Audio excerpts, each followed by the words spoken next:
exceptional candidates who have made us all proud by topping the JKSSB Naib Tahsildar examination. Mr. Mukhtar Aziz sir, who secured rank 1 in the examination, and Mr. Mohsin Latif, who secured rank 2 in the examination.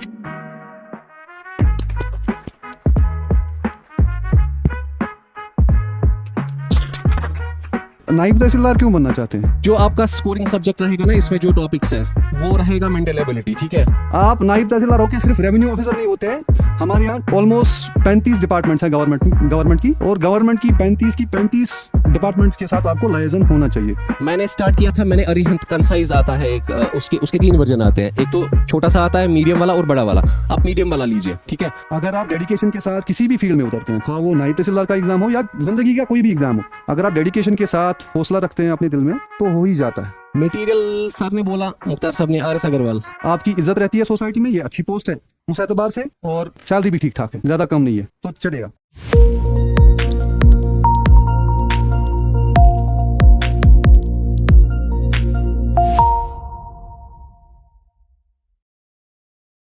Assalamu alaikum and a very good afternoon to everyone. It's a pleasure to welcome you all at this special seminar organized by Quintessence. Today is not just about gathering here, it's about celebrating success and inspiring future achievers like you. We are here to honor 2 exceptional candidates who have made us all proud by topping the JKSSB Naib Tahsildar examination. Mr. Mukhtar Aziz sir, who secured rank 1 in the examination, and Mr. Mohsin Latif, who secured rank 2 in the examination. Please give them a big round of applause. Their success shows what's possible when hard work meets the right guidance. We hope their stories will motivate each one of you to aim higher and believe in your own journey.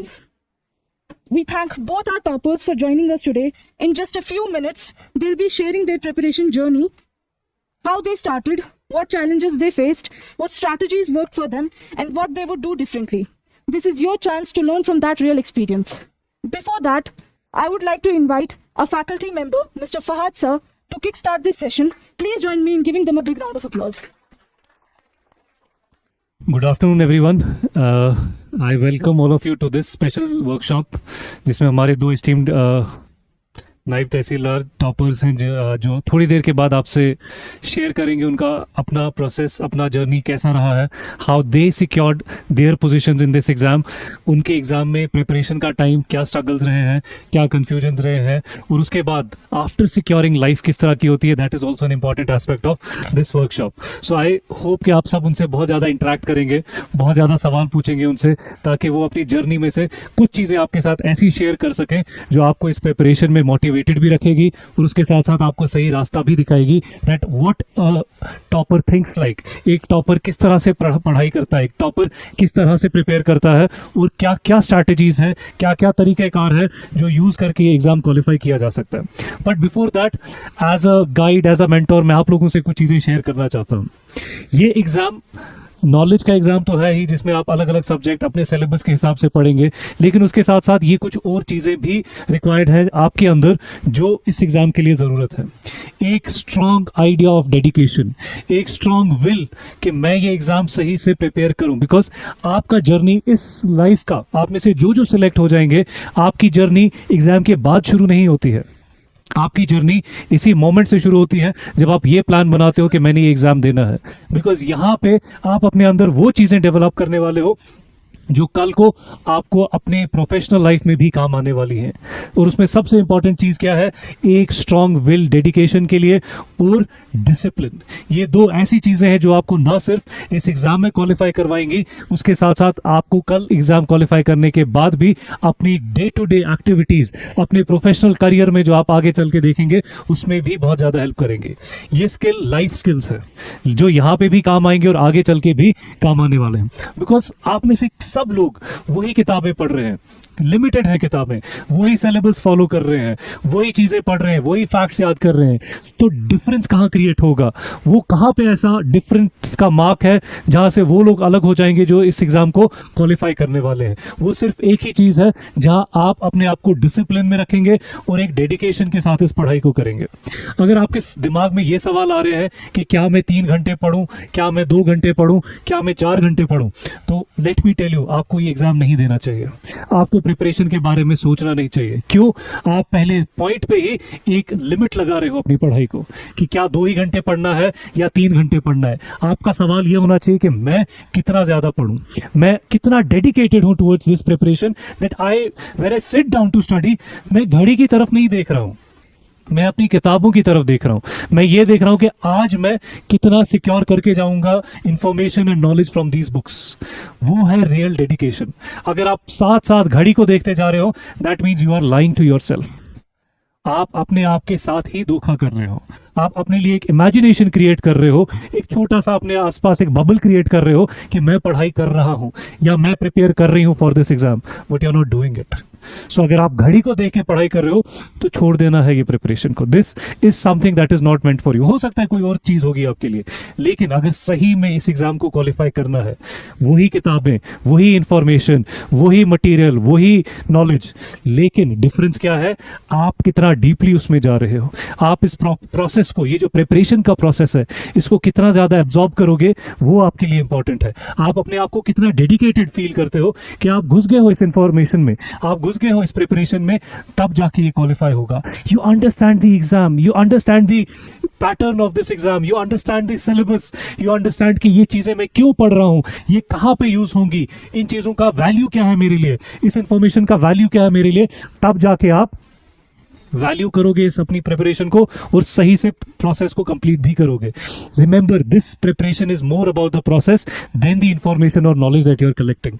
आप सब वही पढ़ के जाओगे, difference कहाँ create होगा? कितने अच्छे से पढ़ा है आपने, आप अपनी डिस्ट्रैक्शंस को कितना कम कर सकते हो, आप अपने आप को कितना डिसिप्लिन रखोगे। It is more about consistency and discipline. बार बार मैं इसीलिए बोल रहा हूं क्योंकि ये आपने अपने अंदर इनकलकेट करना है। आप जितने भी क्लासरूम में बैठते हो, 50, 60, 70 जितने भी बैठते हो, ये तो फॉर श्योर है कि सब क्वालिफाई नहीं होंगे क्योंकि 75 पोस्ट ही हैं। सो क्वालिफाई कौन होगा?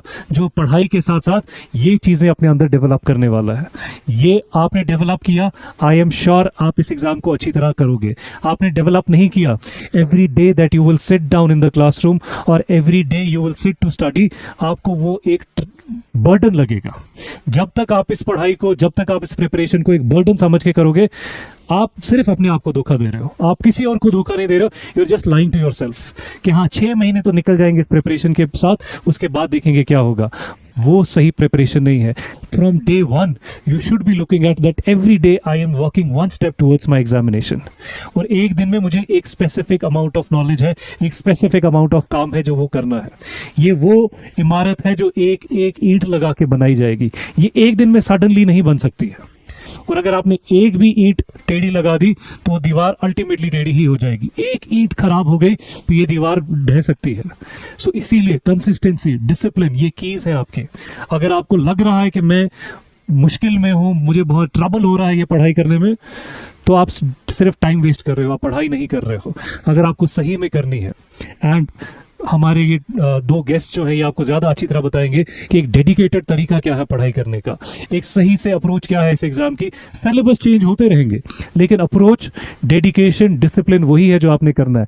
एंड प्लीज आस्क देम, ये आपको बताएंगे कि वो डेडिकेशन, वो नॉलेज, वो कंसिस्टेंसी आगे जाके once you qualify this examination तब कितनी सक्सेसफुली यूज होती है in the career that you are spending. Because आप फोकस कर रहे हो, आपका गोल है एक ऐसी पोजीशन जहां पे आपको एक पावर भी मिलेगा, जहां आपको अथॉरिटी मिलेगी, जहां पे आपको एक चेंज मेकर बनने का मौका मिलेगा। इमेजिन करो, आप लोगों, आपके एक कलम से, आपके एक सिग्नेचर से लोगों की जिंदगी आसान हो सकती है। आपके एक सिग्नेचर से सालों से चलते आए हुए इश्यूज सॉल्व हो सकते हैं। If you are getting on to that position of power, it needs some dedication. थोड़ी मेहनत की जरूरत है। बिना मेहनत के अगर आपको लग रहा है कि आप उस पावर पोजीशन में पहुंच जाओगे, दैट इज नॉट पॉसिबल। ये मेहनत है, you have to burn your nights, you have to struggle, आपको बहुत ज्यादा फोकस करना है, तब जाके ये पावर पोजीशन मिलती है। और ये पावर जो है, ये फ्लॉन्ट करने वाला पावर नहीं है कि मैं सोसाइटी में दिखाऊं कि मैं मैजिस्ट्रेट हूं। ये पावर है जहां पे आप एक चेंज मेकर का काम कर सकते हो। जिस भी एरिया में आप जाओगे, आपका पाला पड़ेगा गरीब से गरीब, on the one end of the society से लेके सबसे अमीर इंसान से, बिकॉज जमीन से जुड़े हुए में हम सब हैं, उसके बीच में ये सबसे गरीब और सबसे अमीर के बीच में ये पूरा स्पेक्ट्रम है लोगों का जो आपके साथ इंटरेक्ट करेंगे, और उनकी जिंदगी भर की मेहनत, जिंदगी भर की कमाई आपके काम से जुड़ी हुई है। बिकॉज आपका जो डिपार्टमेंट है रेवेन्यू का, ये हर इंसान की लाइफ में एक ना एक इंटरेक्शन तो रेवेन्यू डिपार्टमेंट से होती है। नाउ इमेजिन कितनी सिग्निफिकेंट पोजीशन है जिसके लिए आप ट्राई कर रहे हो, एंड ये आसानी से मिलने वाली नहीं है। अगर आप डेडिकेशन से काम करोगे, आप अपने आप को वर्दी बनाओगे उस चीज के, तब जाके ये मिलेगी। You can not achieve a position you are not worth of. So इसीलिए मेक श्योर कि आप अपनी लाइफ में एक वो पैटर्न ऐसा इवॉल्व करो कि आप क्लासेस में, अपनी सेल्फ स्टडी में वो डेडिकेशन, वो पैशन दिखाओ, तब जाके एग्जाम जो है क्वालिफाई होगा। So I will not take much of your time and I will end with this कि ये एग्जाम जो है, it is all about gaining a position with your hard work, dedication, consistency and discipline. Thank you so much. I would like to call Mr. Mukhtar sir on stage to share their valuable perspectives. Please give them a big round of applause. Before sir takes over, I would like to call Mr. Moomin sir, who is a faculty of geography here, to come on stage and felicitate our guest. Please sir. Please go ahead.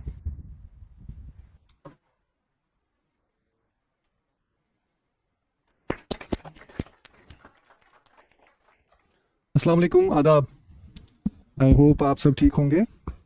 अस्सलाम वालेकुम, आदाब। I hope आप सब ठीक होंगे। इससे पहले कि आप मुझसे सवाल पूछें, मैं आपसे कुछ पूछना चाहूँगा। It's very important.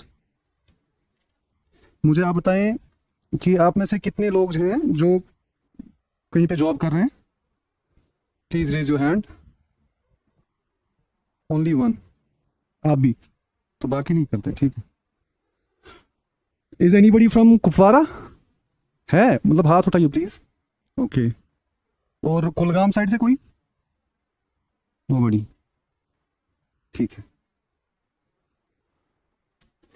मुझे बताइए, मैं स्ट्रेट पॉइंट पे आता हूं, आप नायब तहसीलदार क्यों बनना चाहते हैं? ऑनेस्टली जवाब दीजिएगा। आई कैन अंडरस्टैंड कि आप में से मैक्सिमम लोग जो हैं वो अभी अनएम्प्लॉयड हैं, तो इट्स बिकॉज ऑफ अनएम्प्लॉयमेंट। है तो आप, अगर स्पेसिफिकली आप दोस्त, मैं पूछना चाहूंगा कि आप नायब तहसीलदार क्यों बनना चाहते हैं जो जॉब कर रहे हैं?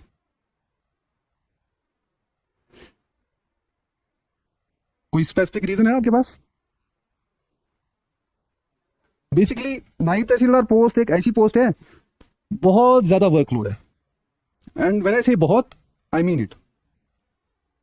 ठीक है, you have to be available, you have to be on foot. किसी ने शायद आपके दिमाग में ये भी बोला हो कि आप अफसर हो, आपको जो मर्जी हो वो करोगे, नहीं जाओगे ऑफिस तो चलेगा। This is not going to happen. ठीक है। तीसरी बात, आपका फैमिली के साथ बहुत उठना बैठना कम हो जाएगा। ये बात ध्यान में रखिए। मैं थोड़ा सा डरा रहा हूं, बट मैं पॉइंट पे आ जाऊंगा अभी। ठीक है। तो एंड एक और बात है, आप नायब तहसीलदार होकर सिर्फ रेवेन्यू ऑफिसर नहीं होते हैं। हमारे यहाँ ऑलमोस्ट 35 डिपार्टमेंट्स हैं गवर्नमेंट की, और गवर्नमेंट की 35 डिपार्टमेंट्स के साथ आपको लाइजन होना चाहिए। आपकी इज्जत रहती है सोसाइटी में, ये अच्छी पोस्ट है उस एतबार से, और सैलरी भी ठीक ठाक है, ज्यादा कम नहीं है। ठीक है, तो चलेगा। मुझे बताइए, मैं डायरेक्टली आ जाऊंगा आपके सवाल पे, फिर मैं बताऊंगा थोड़ा सा आपको मैंने कैसे किया या मैंने क्या नहीं किया। ये उस पे मैं बाद में आऊंगा। I would like to listen to your queries. आपके पास अगर कोई क्वेरी है, तो मतलब कोई भी सवाल हो जहन में जिसका मैं जवाब दे पाऊं, I will try to answer all of your questions. तो मैं कोशिश करूंगा आपका सही गाइड करूंगा यहाँ पे इंशाल्लाह। तो बताइए, अगर आपके पास कोई क्वेश्चन है तो बताइए प्लीज।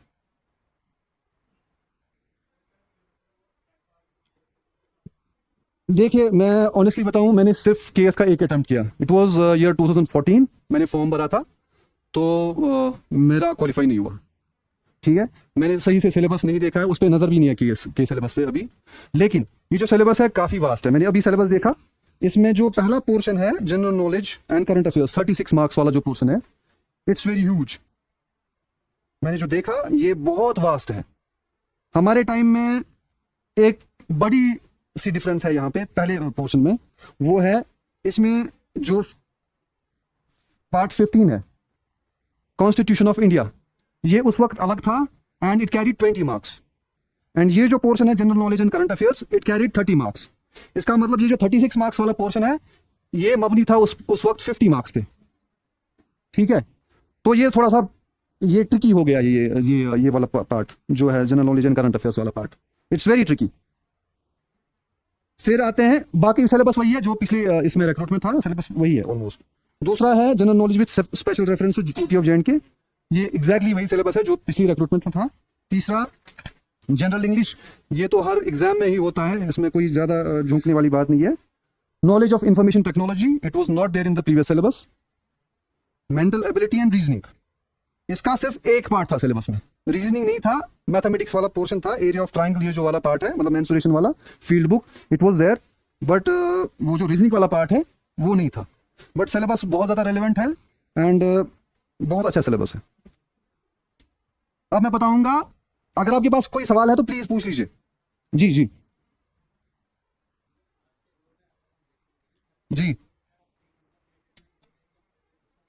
2 एग्जाम, जी जी, हम्म।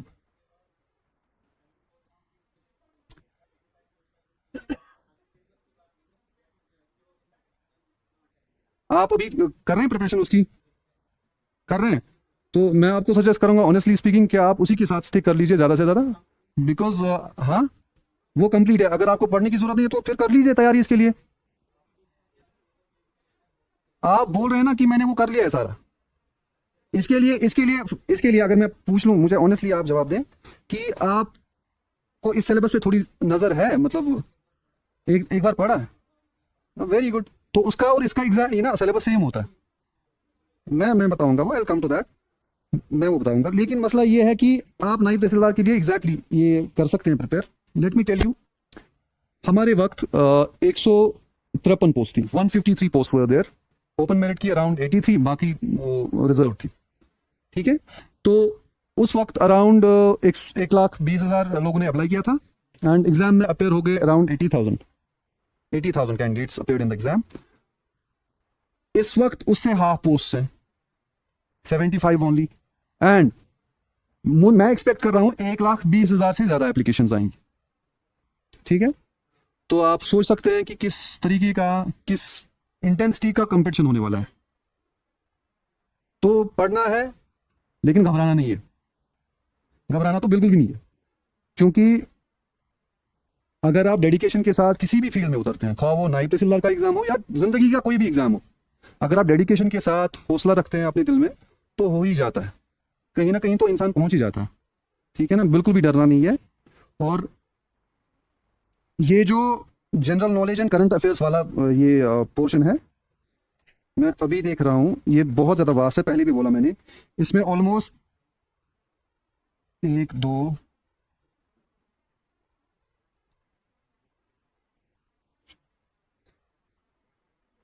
ये ऑलमोस्ट 7 सब्जेक्ट्स पे मबनी है। पहले ही देख लीजिए, करंट अफेयर्स तो पढ़ना ही पढ़ना है आपको, science and technology, environment, ecology and biodiversity, अलग 3 बुक्स हैं। इंडियन नेशनल मूवमेंट, ये अलग से एक है। Physical and political and physical division of world and India, Indian culture and heritage, ये अलग से। फिर क्रॉप्स एंड क्लाइमेट, ये ज्योग्राफी का ही है। ट्रांसपोर्ट एंड कम्युनिकेशन, ये भी ज्योग्राफी का है। Demography, it's an again part of the geography. Important rivers and lakes in India, again geography. Types of soils, ये भी ज्योग्राफी का है। डिजास्टर मैनेजमेंट थोड़ा सा हटके है। इलेक्शन कमीशन होना चाहिए यहाँ पे, election commission of India, constitution of India and human rights, ये एक बुक में से निकलेगा आपको। ये है इंडियन पॉलिटी की एक बुक आती है, अच्छी खासी है। एक लक्ष्मीकांत की आती है और दूसरी आती है डीडी बासु की। बट आई वुड सजेस्ट कि आप इसके लिए पढ़ेंगे लक्ष्मीकांत की बुक, मैंने खुद वही पढ़ी थी। ये जो सिलेबस है ना, मैं आपको एक बात बताता हूँ अपने बारे में। मैंने इसके लिए एक बुक रखी थी जो मेन मटेरियल था मेरा, जिसके अराउंड मेरा फोकस चल रहा था। वो टाटा मैकग्रा हिल की एक जनरल स्टडीज मैनुअल आती है, उसके अराउंड मेरी प्रिपरेशन गई। इसका मतलब ये नहीं कि मैंने उसी से पढ़ा या उसी में मैं रहा। मैं बेसिकली वहां से थोड़ा पढ़ के फिर दूसरी बुक्स पे जाता था। ये बेसिक बुक रही। अगर आप फिर जाएं डिजास्टर मैनेजमेंट पे, डिजास्टर मैनेजमेंट में मैंने कोई बुक नहीं पढ़ी। मैंने जो भी पढ़ा वो ऑनलाइन मटेरियल मैंने मतलब पढ़ा। जैसे मैंने गूगल पे सिंपल सर्च मारा डिजास्टर मैनेजमेंट, फिर जाते जाते जो ही आप टॉपिक में घुस जाते हैं ना, वो फिर आपको यूट्यूब पे भी ले जाएगा, वहां पे भी वीडियोस मिल जाएंगी। ये मैंने वहीं से पढ़ा था। And I won't be at a position to suggest you good book for this. ये टाइप्स, ये ज्योग्राफी का मैंने पढ़ा था माजिद हुसैन से। तो इंडियन इकोनॉमी की पढ़ सकते हैं आप या तो यही बुक पढ़ सकते हैं, जनरल स्टडीज मैनुअल जो है टाटा मैकग्रा हिल की, और इंडियन इकोनॉमी का आप अलग से टॉपिक्स पढ़ सकते हैं, रमेश सिंह की एक बुक आती है उसे भी पढ़ सकते हैं। लेकिन आप स्टिक करेंगे सिर्फ कुछ ही स्पेशल टॉपिक्स हैं, जैसे इसमें आपको आएगा इन्फ्लेशन का कंसेप्ट, आपको बैंक्स का कंसेप्ट आ जाएगा, रेट्स का आ जाएगा कंसेप्ट, थोड़े थोड़े टॉपिक्स पढ़ने हैं ज्यादा, क्योंकि Ramesh book in itself is a very huge book. या आप लक्ष्मीकांत की बात करें, वो बड़ी बुक है, बहुत ज्यादा बड़ी, और इस बार ये बहुत ज्यादा ट्रिकी है। जैसे जो लक्ष्मीकांत की बुक है ना, उसमें अलग से 20 मार्क्स थे, एंड यू नेवर नो इसमें से कोई क्वेश्चन आ भी नहीं सकता है इस बार। जो पिछली बार 20 मार्क्स के थे क्वेश्चंस, आपको अभी पता नहीं है, हमें भी नहीं पता, किसी को नहीं पता कि इसमें से कितने मार्क्स पूछे जाएंगे, कितने सवाल पूछे जाएंगे। थोड़ा सा ट्रिकी हो गया है। तो करंट इवेंट्स के लिए आप पढ़ सकते हैं कोई अच्छी सी मैगजीन अपनी चॉइस का, और जीके टुडे नोट कर लीजिए, एक वेबसाइट आती है GK today, it is GKTODAY, GK today, आप उससे पढ़ सकते हैं। साइंस एंड टेक्नोलॉजी के लिए मैंने ज्यादा पढ़ा नहीं, क्योंकि मैं थोड़ा सा ये इनफैक्ट साइंस का ही स्टूडेंट रह चुका हूं, लेकिन स्पेक्ट्रम की एक बुक आती है, स्पेक्ट्रम पब्लिकेशंस की, वो थोड़ा सा पढ़ लीजिए आप।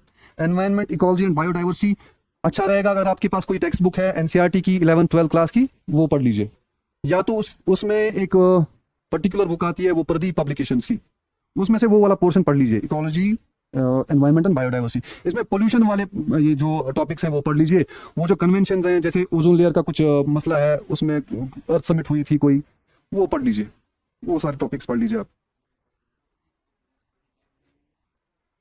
बुक्स मेरे हिसाब से लाइए, मैं वही बोल रहा हूँ, बुक्स लाइए, क्योंकि मटेरियल मैं बताऊंगा, I will come to that, मैं बताऊंगा, मैं आपको पूरा क्लियर बता दूंगा, और मैंने क्या किया एग्जैक्टली मैं वही बताऊंगा, एग्जैक्टली वही बताऊंगा। बेसिकली मैं आपको अपना एक्सपीरियंस बताता हूँ। बुक्स में क्यों यहाँ से सजेस्ट कर रहा हूँ कि आप फलानी बुक लाइए, क्योंकि मैंने देखी है बुक्स। मैं भी जब पहले मैदान में उतरा नाइब तहसीलदार की प्रिपरेशन में, तो मैंने एक सिंपल सी book, I won't name it, एक बुक लाई, यहीं की एक पब्लिकेशन है जम्मू कश्मीर की। तो उसमें गलती से एक बंदे ने नाम लिखा था कश्मीर स्टैग, जो हांगुल है, उसका नाम क्या है, ये साइंटिफिक नेम क्या है आपको पता है? सर्वस एलेफस हांगलू। ये मजेदार बात है। तो एक ऑथर ने लिखा था सर्वस एलेफस बंगलू, ठीक है सर, उसे लिखा था सर्वस एलेफस बंगलू। उसके 2-4 दिन बाद मैं थोड़ा सा इस बुक से हट गया, मैंने सोचा नहीं यार, मैं इस पे तो भरोसा नहीं कर सकता। मैंने दूसरी बुक लाई मार्केट से, and you won't believe it, उसने भी वही लिखा था, उसका भी ऑथर यहीं का है। अब मुझे ये नहीं पता कि उसने पहले वाले से कॉपी किया था या पहले वाले ने दूसरे से कॉपी किया था, लेकिन गलत दोनों थे। और आपको, चूंकि आप में से कई लोग ऐसे होंगे जो पहली बार किसी कॉम्पिटिटिव एग्जाम में उतर रहे हैं, आपको तो पता नहीं होगा, और जो नॉन साइंस स्टूडेंट होगा वो तो वही बंगलू ही प्रिपेयर करे ना। इस पे मैं आता हूं, हमारे वहां एक क्वेश्चन आया था उस वक्त पेपर में कि ओजोन की जो मोटाई है, मेजरमेंट किस यूनिट से की जाती है? You remember it sir? वो डॉब्सन यूनिट है। उसमें आप देख लेना वो प्रीवियस पेपर, उसमें है एक तो डॉब्सन है ऑप्शन, दूसरा है डाल्टन, तीसरा है ये डी से ही स्टार्ट हो रहा है कुछ, तो ऐसे ऑप्शंस आते हैं वहां। अगर अब हंगलू होगा और बंगलू होगा, आपको कैसे पता है कि हंगलू है या बंगलू है? अगर आप उसी बुक से पढ़ेंगे, ठीक है। थोड़ा सा बुक में पहले छानबीन करनी पड़ती है कि बुक कौन सी सही है, जाना पड़ता है मार्केट में। बिल्कुल आप बना सकते हो नोट्स, अच्छा रहता है। मैंने नहीं बनाए थे, मेरा एक तरीका होता था, मैं थोड़ा सा गंदा हूं इस चीज में, बचपन से ही मेरी आदत है, जहां पे मुझे लगा कि मुझे एडिशनल मटेरियल चाहिए, मैं उसी बुक में घुसा देता हूं, वहीं पे घुसा देता हूं, मतलब उसका फुट नोट वहीं पे बनाता हूं या हेड नोट बनाता हूं, उसी बुक पे लिखता हूं, ताकि मुझे कहीं और किसी सोर्स पे लास्ट मिनट रिवीजन ना करना पड़े। ये मेरा तरीका था, आपका तरीका अलग हो सकता है, और ये कॉपी करना भी गलत बात है, क्योंकि बचपन से आप जो करते हैं आप वही कर लीजिए, ठीक है। तो ज्योग्राफी के लिए आप माजिद हुसैन की बुक पढ़ सकते हैं, बहुत अच्छी बुक है। सिविल सर्विस के लिए जो प्रिपेयर करते हैं लोग, वो भी वही पढ़ते हैं, तो आप ये पढ़ लीजिए। और अच्छा खासा है, ज्योग्राफी का अच्छा खासा पोर्शन है, मैं बताऊंगा आपको। कौन सा? मुझे नहीं पता, उसके बारे में मुझे नहीं पता, सॉरी। ठीक है, अच्छा है, अगर हम भी पढ़ाते हैं अच्छा तो that's better. Constitution of India में मैं बताऊंगा आपको कि आप क्या पढ़ेंगे, and it's not final, don't take it final, मैं थोड़ा सा सजेस्ट कर सकता हूँ। आप पढ़ लीजिए पहले प्रियम्बल, ठीक है, उसके बाद वो पार्ट पहला यूनियन एंड इट्स टेरिटरीज, फिर आइए आप सिटीजनशिप पे, फिर आइए आप फंडामेंटल राइट्स पे पार्ट 3, फिर आइए आप part 4 directive principles of state policy पे, 4A फंडामेंटल ड्यूटीज, फिर आप पढ़ लीजिए इसमें प्रेसिडेंट का ऑफिस पढ़ लीजिए आप, प्रेसिडेंट मतलब उसका चुनाव वगैरह कैसे होता है, उसके पावर्स क्या हैं, ठीक है, एंड साइमल्टेनियसली आप पढ़ेंगे दूसरी साइड से गवर्नर, क्योंकि यूनियन और स्टेट, ठीक है, वहां पे प्रेसिडेंट होते हैं, यहाँ पे गवर्नर, इनके पावर्स मतलब सेम ऑलमोस्ट होते हैं, same nature of powers is there, ठीक है। आप पढ़ेंगे वहां से प्राइम मिनिस्टर, यहां से पढ़ेंगे सीएम, ठीक है, ये पढ़ना जरूरी है। और आप पढ़ेंगे कुछ इंस्टीट्यूशंस, आप पढ़ेंगे सुप्रीम कोर्ट, आप पढ़ेंगे इलेक्शन कमीशन, वो तो यहीं पे है अलग से, इलेक्शन कमीशन इज देयर, आप पढ़ेंगे वो भी, आप पढ़ेंगे यूपीएससी, आप पढ़ेंगे सीएजी का office, controller and auditor general of India, ठीक है, कैग, आप पढ़ेंगे इसके अलावा NHRC, national human rights commission, and आपका एक टॉपिक भी है ह्यूमन राइट्स, तो इसमें भी हेल्प करेगा, एनएचआरसी आप पढ़ेंगे। मुझे लगता है ये काफी रहेगा कॉन्स्टिट्यूशन के लिए, फिर आप बदकिस्मत होंगे अगर इसमें से क्वेश्चन नहीं आता। सेंट्रल स्टेट रिलेशनशिप पढ़ सकते हो आप, but that's a huge topic, बहुत ज्यादा, मैंने नहीं पढ़ा था ऑनेस्टली, मैंने कुछ आर्टिकल्स उसके पढ़े थे, बाकी नहीं, मैंने छोड़ा था, it was there in the syllabus, ये सिलेबस में था, बट मैंने नहीं पढ़ा था, मैंने छोटा छोटा जो मुझे लगा कि आ सकता है, एंड अल्हम्दुलिल्लाह उसी में से एक क्वेश्चन आया, वो उसी में से आया जो मैंने पढ़ा था। तो तीसरा है कि डिजास्टर मैनेजमेंट के लिए मैंने बोला पहले ही कि मैं कोई बुक सजेस्ट नहीं कर सकता, लेकिन आप ऑनलाइन पढ़ सकते हो, and maybe Mohsin sir has gone through this some book, ये बोलेंगे आपको। फिर है general knowledge with special reference to UT of J and K, history, economy and culture of UT and J and K, ये ज्योग्राफी है, फिर मीन्स ऑफ ट्रांसपोर्ट, ये geography again, flora and fauna of J and K, rivers and lakes, important tourist destinations, reorganisation act, panchayati raj act. इसमें एक अलग से हमारे वक्त एक अलग टॉपिक था कॉन्स्टिट्यूशन ऑफ जेएंडके, वो तो नहीं रहा, वो 10 मार्क्स वाला था, वो 10 मार्क्स वाला था, अब रीऑर्गेनाइजेशन एक्ट आ गया, वो इसी में घुसाया है, और पंचायती राज एक्ट, ये था पहले, रीऑर्गेनाइजेशन एक्ट इसी में घुसाया है, ठीक है। तो आप इसके लिए मैंने पढ़ी थी कुछ बुक्स, 2-3 बुक्स। मैं मजेदार बात बता दूं, जब मैं जेएंडके की प्रिपरेशन करने लगा ना, मुझे कुछ भी नहीं था पता इसके बारे में, honestly I am being honest, मुझे कुछ भी नहीं पता था। फिर एक दोस्त ने मुझे सजेस्ट किया कि आप फलानी बुक ले लो, मैंने एक बुक ले ली अरिहंत पब्लिकेशंस की, मैंने स्टार्ट उसी से किया, लेकिन वो छोटी बुक है, छोटी मतलब साइज के हिसाब से छोटी है, तो मुझे लगा कि मुझे थोड़ा सा और पढ़ना चाहिए। फिर किसी और ने सजेस्ट की during the course of preparation, उसने बोला कि आप फलानी बुक, वो है खलील पब्लिकेशंस की बुक, एक ज़हूर मीर है ऑथर उसके, तो वो मैंने पढ़ी फिर साइमल्टेनियसली, मतलब ना 2-3 दिन बाद मैं देख रहा था कि मेरा प्रिपरेशन कैसे जा रहा है, तो वो, एंड इंपॉर्टेंट एक मुझे डॉक्यूमेंट मिला उसके बाद जेएंडके के बारे में, वो कुछ गवर्नमेंट गैजेट था, but it's not available anywhere now, मुझे कहीं से मिला वो, मैं बैंक में काम कर रहा था, एंड आई गेस मुझे वहीं पे किसी ने सजेस्ट किया कि एक गैजेट पब्लिकेशन है जेएंडके के बारे में, मैं वहीं से पढ़ा, और बहुत अच्छा मादा था उसमें, बहुत अच्छा मटेरियल था, तो वो मैंने कंसल्ट किया, वो 3 सोर्सेस, और थोड़ा सा यूट्यूब, थोड़ा सा ऑनलाइन गूगल करके वो मैंने पढ़ा।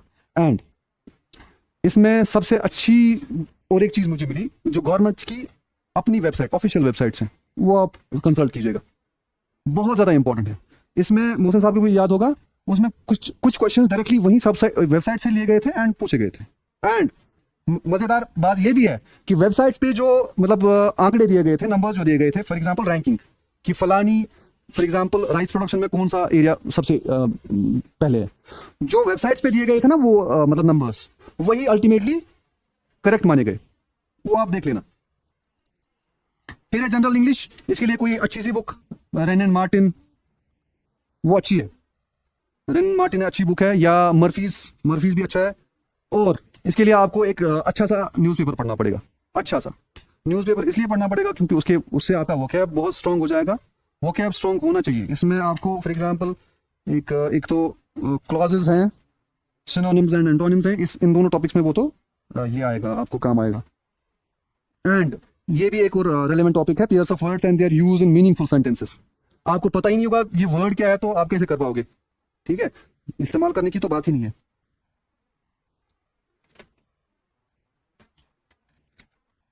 नॉलेज ऑफ इंफॉर्मेशन टेक्नोलॉजी, ये हमारे वक्त नहीं था, ये बिल्कुल नया डाला गया है सिलेबस में। इसके लिए कभी पढ़ा है मैंने, अरिहंत की एक बुक पढ़ी थी मैंने, it was way back in 2012। मैं जेके बैंक में एज प्रोबेशनरी ऑफिसर काम कर रहा था, तो मैंने 2012 में पढ़ी थी एक बुक अरिहंत की। I don't know in the current context ये वही सिलेबस है कि नहीं है, लेकिन एक बुक अच्छी सी कंसल्ट कर लीजिए और पढ़िए। इसमें ज्यादा डीप जाने वाली नहीं है, बेसिक्स पढ़ लीजिए, बेसिक्स पढ़ लीजिए। मेंटल एबिलिटी एंड रीजनिंग, ये भी मैंने बोला कि पहले रीजनिंग वाला पार्ट नहीं था हमारे सिलेबस में, और सिर्फ हमारे यहाँ था मेंसुरेशन वाला पार्ट, फील्ड बुक वाला पार्ट था। मेंटल एबिलिटी एंड रीजनिंग बिल्कुल भी नहीं था। तो इसके लिए RS अग्रवाल की एक रीजनिंग की बुक आती है, मैंने पढ़ी है अगेन इन 2012। एंड मैथमेटिक्स जो मेंसुरेशन वाला पार्ट है, इसमें प्रैक्टिस एज की जितना प्रैक्टिस आप करेंगे उतना अच्छा रिजल्ट्स आएंगे आपके मैथमेटिक्स एंड अगेन रीजनिंग में भी, इसमें बहुत ज़्यादा प्रैक्टिस करनी पड़ेगी। मैं मोटिवेशनल स्पीकर तो नहीं हूं, बट मैं थोड़ा सा एक पर्सनल होके एक स्टोरी बताऊंगा आपको। कहते हैं अगर कुछ पाना हो तो पहले वजह होनी चाहिए, क्यों होना चाहिए आपके पास, आप क्यों बनना चाहते हैं नायब तहसीलदार। अगेन ठीक है, लोगों की खिदमत कोई नहीं करता, उस घर से कोई नहीं करता ज्वाइन कोई सर्विस, ठीक है, कि नायब तहसीलदार का फॉर्म भरा हुआ है, अभी 3 महीने बाकी हैं, I will go through it. मैंने कोई प्लान नहीं बनाया, ये जो आप दिन का बोलते हैं कभी कभी कि कितने घंटे पढ़ो इतने घंटे पढ़ो, मैंने वो नहीं बनाया। मैंने घंटों का प्लान बनाया, मैंने 500 घंटों का प्लान बनाया। कितने? 500, एग्जैक्टली 500। और मैंने ये नहीं डिसाइड किया कि मैं आज कितना पढ़ूंगा कल कितना पढ़ूंगा, नहीं नहीं, मैंने बोला कि मैं जितना पढ़ पाता हूं मैं उतना पढ़ूंगा, और ये प्लान सही बैठ गया। मुझे इतनी मोटिवेशन मिली क्योंकि मैं स्टार्ट किया 3 घंटे 4 घंटे 5 घंटे, उसके बाद टुवर्ड्स द एंड मैंने 15 दिन की लीव ले ली। Immediately before the examination I took 15 days leave from the office again, और मैं तकरीबन उसमें 15 घंटे भी पढ़ता था उन 15 दिनों में, बाकी वही 6-7 घंटे। बट दैट्स नॉट, वो कोई आपके लिए ये नहीं होना चाहिए कि यही मैं भी करूं 5 घंटे 6 घंटे 7 घंटे। आप जितना पढ़ सकते हो आप पढ़ो, लेकिन मोटिवेटेड रहना जरूरी है। मैंने छोटे छोटे टारगेट्स रखे स्टार्ट में, मतलब डेलिबरेटली मैंने ऐसा किया कि मैं 3 घंटे स्टार्ट किया। I would set a target. मैं बोल रहा था कि यार ये साइंस एंड टेक्नोलॉजी वाला टॉपिक है, मैं आज पढ़ूंगा एड्स के बारे में, ठीक है। मैं फॉर एग्जांपल 1 घंटे का टाइम रखा था इसको, मैं 1 घंटे में पढ़ूंगा, कोशिश करूंगा कि 1 घंटे में पढ़ूं, ठीक है। लेकिन उसके बाद मैं इतना पढ़ता था कि एक टॉपिक नहीं, मैं दूसरा टॉपिक का एटलीस्ट हाफ में पढ़ लेता था, ताकि मैं मोटिवेटेड रहूं, कल का काम आधा हो गया है। ये मेरा तरीका था, ये मेरा तरीका था। एंड सेम मैंने J&K बैंक का एग्जाम 2012 में दिया था, उस वक्त भी मैंने यही स्ट्रेटेजी, क्योंकि मैंने ये टेस्ट की थी ये स्ट्रेटेजी, और ये ना काम कर गई थी। ये काम कर जाती हैं ऐसी कुछ स्ट्रेटेजीज। आप ये ना बोलें कि मुझे आज 2 घंटे पढ़ना है। फॉर एग्जाम्पल अगर आप पहले ही टारगेट रखते हो बड़ा कि मुझे 10 घंटे पढ़ना है, आप नहीं पढ़ पाओगे, ऑनेस्टली स्पीकिंग आप नहीं पढ़ पाओगे। एंड मैं तो बोलूंगा कि वो महान है वो आदमी जो 10 घंटे पढ़ेगा in the early stage of the preparation. And ये घंटे जरूरी नहीं है, जरूरी है कि आप कितना फिर याद रख पाते हो। मैंने लास्ट के 15 दिनों में तकरीबन 5 रिविजन्स किए एंटायर सिलेबस का, एंड टू एंड, क्योंकि मेरा जो तरीका था, फॉर एग्जाम्पल ये मैंने पढ़ा किसी बुक से, कॉन्स्टिट्यूशन ऑफ इंडिया, इसमें एक टॉपिक है सुप्रीम कोर्ट मैंने पढ़ लिया लक्ष्मीकांत से। मैं फिर नोट्स बनाता था, लेकिन अपने हिसाब से ना, मुझे जो समझ आए, मैं एक लाइन में बहुत कुछ लिखता था, क्योंकि अल्टीमेटली आपका टेस्ट ये है कि एमसीक्यूज का क्वेश्चन ना एग्जाम आपको फेस करना है, और एमसीक्यूज में आप ट्रिकी भी हो सकते हैं। मतलब याद रखने का तरीका जो है, ये नहीं है कि जैसे आपका केएस का मेंस है, अब आपको जो भी बोलते हैं लोग याद रखना है या रट्टा मारना है फॉर दैट मैटर, वो नहीं करना है। आपको टिक बिट्स याद रखना है कि मुझे छोटा छोटा करके कैसे ये मटेरियल सारा एक पेपर में सारा घुसाना है। जैसे एक पेज है, इसमें सारा घुसाना है। And what I would do, मैं शाम को, सुबह में जो पढ़ता था, मैं शाम को यूट्यूब वीडियोस है वो जरूर देख लेता था एक बार, और दिन में बैंक में जब कहीं मतलब वो फ्री टाइम मिलता था, मैं छोटे छोटे नोट्स बना के अपनी पॉकेट में रखता था, और दिन भर चिपकाता था। ऐसे मेरी नजर रहती थी, वाइल वर्किंग मेरी नजर रहती थी कि ये पढ़ा मैंने, और शाम को मैं यूट्यूब से वो देख लेता अगेन, और फिर उसी के एमसीक्यूज। जीके टुडे मेरी एक बहुत अच्छी वेबसाइट रही मेरे लिए, उससे मैं जरूर देखता था एमसीक्यूज, वो प्रैक्टिस करता था। एंड उस वक्त जम्मू के 1-2 बंदे ऑनलाइन यूट्यूब बनाते थे, यूट्यूब पे वीडियोस बनाते थे, उनने बहुत ज्यादा हेल्प की, ठीक है, बहुत ज्यादा हेल्प की उन यूट्यूब वीडियोस ने। तो ये वाई मेरे लिए बहुत काफी था। ऑल्दो मेरे बचे थे ऑलमोस्ट 85 डेज, मैं वही बोल रहा हूँ, साफ साफ बता रहा हूँ आपको। मैंने 500 आवर्स का प्लान बनाया। मैंने सिर्फ फिर आई डोंट थिंक कि मैंने 500 नहीं, 700 से ज्यादा मैंने घंटे गुजारे होंगे एटलीस्ट।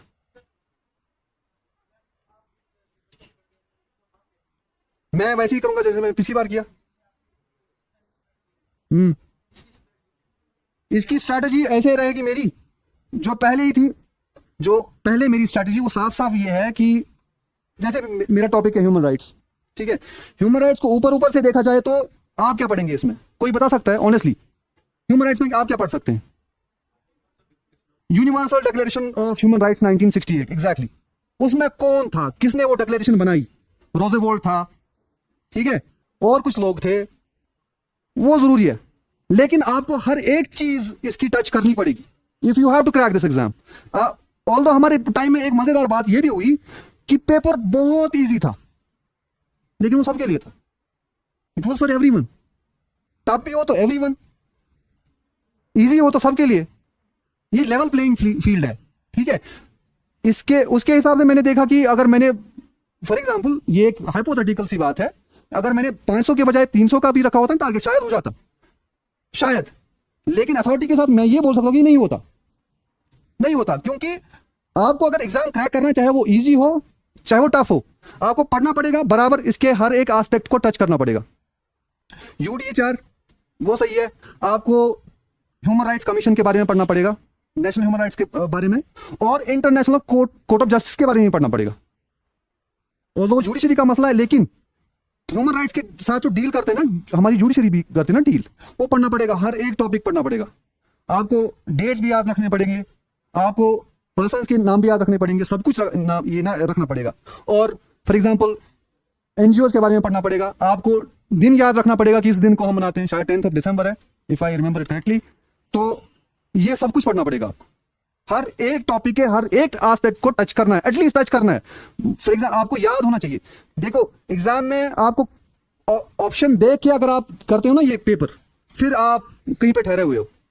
आपको ऑप्शन देखे बगैर ही पता होना चाहिए आंसर, इतनी प्रिपरेशन करनी है आपको। हाँ, फिर आता है एक दौर। फॉर एग्जाम्पल मैं अपनी बात बताऊंगा, I am being again personal, मैं वही बता रहा हूं आपको जो मैंने खुद किया, एंड मुझे लगता है कि इससे ज्यादा हेल्प नहीं हो सकती आप लोगों को। मैंने क्या किया कि जब मैंने फर्स्ट राउंड किया, मैंने 90 मिनट्स का अपने लिए एक कोटा रखा था टाइम का। मैंने सोचा था कि मैं 90 मिनट्स में मेरे पेपर होना चाहिए, नहीं हुआ 90 मिनट्स में, लेकिन मेरे ऑलमोस्ट 102 क्वेश्चंस हुए, 102। इट वाज गुड, ठीक है। तो 102 90 मिनट्स में मैंने वो भर दिए। तब तक मैं पेपर पे ही जा रहा था, भर के वो मैंने किया फिलअप 102।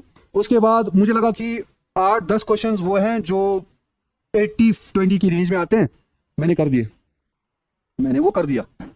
उसमें फिर लक भी थोड़ा सा काम करता है, तो वो कर दिया मैंने ऑलमोस्ट 110-111। उसके बाद मैं चला एक और राउंड पे, तीसरा round. It was going to be final, क्योंकि अब टाइम कम बचा था।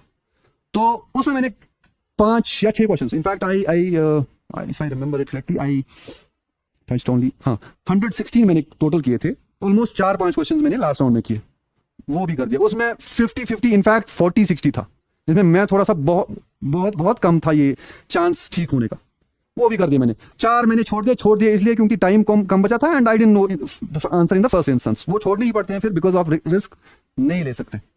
तो हुआ क्या कि मेरा अल्टीमेट स्कोर था 111। हाँ, 111। इनफैक्ट मोहसिन साहब was our topper in the written examination, इनके थे 116। Just imagine, he is a great person. इनने 120 में से 120 अटेम्प्ट कर लिए, इनके सिर्फ 3 गलत थे। ये स्कोर वाज 116.75, तो इनके लिए एक तालियां बनती है।